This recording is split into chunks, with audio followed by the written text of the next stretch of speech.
How you doing? Good. How are you? Good. Good. This is Chris and I'm Norman. Hi. Do you want to tangerine? I will. Thank you. CTRA. It's nice to meet you. Republican Assembly. Thank you. Okay. Yeah, The we're Republican wing of the Republican Party. now we are abolitionists. Yep. Do you know what you know what an abolitionist Yeah, is? absolutely, yeah. I mean, like the sign says it, criminalizing. So you are part of the. Connecticut Republican Assembly.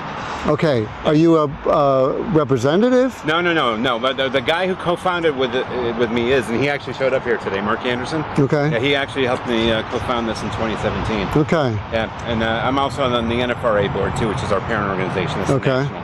So just to be clear, we are for the total and absolute unequivocal abolition of abortion. Yep. Criminalization of women, no incrementalism. It has to be abolished. I don't know if we want to criminalize women because a lot of women have been lied to about this subject. So But we go out in front of. we did need Not to extend a little bit of grace, retroactively but, criminalize them. Yeah. but I mean, somebody who's been, I mean, especially for like maybe just one person. But I mean, if they're a repeat abortionist, then yeah, maybe. Most of the people that when we go in front of the clinics, they're like we're killing this baby, and they're in our face. They know what they're doing. And so, as an abolitionist, obviously the law has to take its, you have a grand jury, you have a trial, you have all that other stuff. Yeah. But the pro-life movement refuses to have laws of equal justice and equal protection for these babies.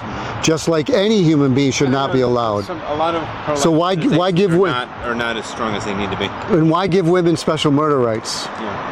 Right? Well, I didn't realize that my toddler, I shouldn't have shaken him. Well, that's ignorant, but I would be prosecuted. No, that's ignorant. Yeah, that's.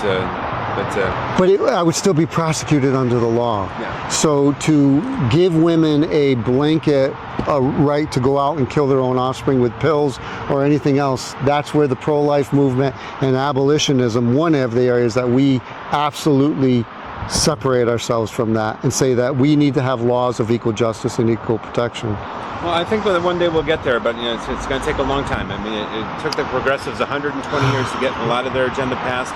It may take us 2 or 3 generations. Well, it wasn't until just think historically speaking, in the abolition of slavery, it was the incrementalists, gradualists that said, we'll send them to Haiti, we'll gradually eventually get rid of slavery. It wasn't until the abolitionists like Garrison and Douglas that said it must be abolished that it ended. Yep. So incrementalism can keep an evil going legally for far too long.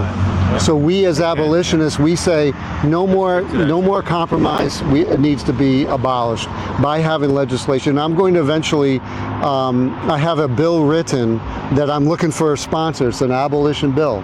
And it's thorough and whatever, but I'd love to talk with you about that when this thing is finalized. Sure thing. Well, send me a message at info@ctra.us. Okay, I am recording this, so I'll get that. Very good. Okay. Yep. So just send us a message there, and okay. And say your name again. Mark. My name is Mark Mnich. Mark Mnich. Norman Patterson. Norman Patterson. Yeah. Chris, nice to meet you. Chris. Yeah. Thank you. Thanks for coming over to talk to us. Of course, absolutely. Appreciate that. No, I came because we used to have a guy in Missouri who he passed away last year or the year before, but he would drive to the NFRA conventions with a van with a picture like that on it to wake people up to how horrific an abortion looks like. So he was a very brave. So dig into. He was an abolitionist. Just like dig into the abolition and understand where we're coming from. There's a Norman statement. I'm Norman, but it's not my statement. It's Norman, Oklahoma. Yep. Oh, Norman, Oklahoma. Yeah, that'll give you an understanding of where we're coming from. Christian organization. Yep. Yeah. Thank you. Thank you. Thank you for talking. Take care.